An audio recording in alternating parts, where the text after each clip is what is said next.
गांव के एक छोटे से घर में विवेक नाम का एक लड़का रहता था। उसका बचपन से ही एक बड़ा डर था, लोगों के सामने बोलने का।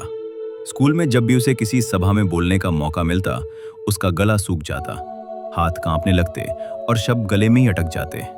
इस वजह से कई बार उसके दोस्त उसका मजाक उड़ाते और टीचर भी उसे डांटते थे। विवेक के पिता सुरेश जी गांव के स्कूल में अध्यापक थे। वे जानते थे कि उनका बेटा बेहद होनहार है, लेकिन डर उसकी सबसे बड़ी कमजोरी बन गया था। सुरेश जी ने कई बार विवेक को समझाया कि अगर वो अपने डर पर काबू पा ले तो दुनिया की कोई ताकत उसे सफल होने से रोक नहीं सकती, लेकिन विवेक हर बार बहाना बनाकर टाल जाता। एक दिन गांव में स्वतंत्रता दिवस समारोह की तैयारी हो रही थी। स्कूल में भाषण प्रतियोगिता रखी गई थी। प्रधानाचार्य ने ऐलान किया कि जो बच्चा भाषण में प्रथम आएगा उसे जिला स्तर पर स्कूल का प्रतिनिधित्व करने का मौका मिलेगा। सुरेश जी ने विवेक से कहा, बेटा, ये मौका बार बार नहीं आता। अगर तूने अपने डर को आज हरा दिया तो तुझे दुनिया की कोई भी भीड़ डरा नहीं सकेगी। विवेक ने मन में तो ठान लिया, लेकिन दिल अब भी डर से कांप रहा था। अगले कई रातों तक वो आईने के सामने खड़ा होकर भाषण की प्रैक्टिस करता रहा। कभी खुद से लड़ता, कभी रोता, कभी हिम्मत हारने लगता, लेकिन पिता की बातों को याद कर फिर खड़ा हो जाता। अंततः प्रतियोगिता का दिन आ गया। स्कूल के मैदान में बच्चे, अध्यापक और गांव के कई लोग जमा हुए। मंच पर विवेक का नाम पुकारा गया। उसका दिल जोर जोर से धड़क रहा था। हाथ पैर फिर कांपने लगे।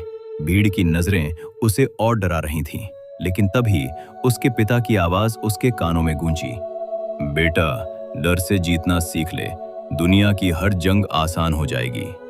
विवेक ने गहरी सांस ली, आंखें बंद की और मंच पर खड़ा हो गया। पहले शब्द मुश्किल से निकले, लेकिन जैसे ही उसने पहली पंक्ति पूरी की, तालियों की आवाज ने उसे हौसला दे दिया। हर अगला शब्द उसके डर को तोड़ता चला गया। भीड़ अब उसे डरा नहीं रही थी, बल्कि उसके शब्दों पर तालियां बजा रही थी।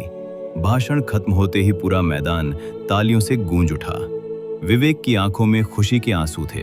वो भाषण प्रतियोगिता में प्रथम आया और जिला स्तर पर भी अपनी सफलता का परचम लहराया। उसके अध्यापक, दोस्त और गांव के लोग अब उसे सम्मान की नजर से देखने लगे। जो लोग कभी उसका मजाक उड़ाते थे, वही अब उसकी तारीफ कर रहे थे। विवेक ने महसूस किया कि डर केवल दिमाग में होता है।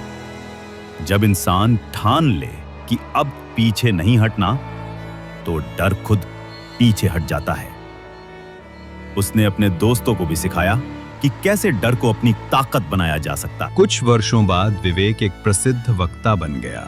बड़े बड़े मंचों पर हजारों लोगों के सामने आत्मविश्वास से बोलना उसकी पहचान बन गई। लोग उसकी कहानी सुनकर प्रेरित होते और अपने डर को जीतने की प्रेरणा लेते। एक दिन उसके पिता सुरेश जी ने मुस्कुराते हुए कहा, देखा बेटा, तूने अपने डर को हरा दिया, तभी आज तू इतनी ऊंचाई पर खड़ा है। विवेक ने मुस्कुराते हुए जवाब दिया, पिताजी, ये आपकी सीख थी जिसने मुझे हर मुश्किल को पार करना सिखाया। अब मुझे कोई भी मंच डराता नहीं, क्योंकि असली जीत तो अपने डर पर काबू पाने में है। कहानी से सीख ये, कहानी हमें यह सिखाती है कि डर केवल एक भावना है जो हमें आगे बढ़ने से रोकती है। अगर हम अपने डर को हरा दें तो हमारी राह में कोई रुकावट टिक नहीं सकती। इसलिए हमेशा खुद पर विश्वास रखो और हर डर को अपनी ताकत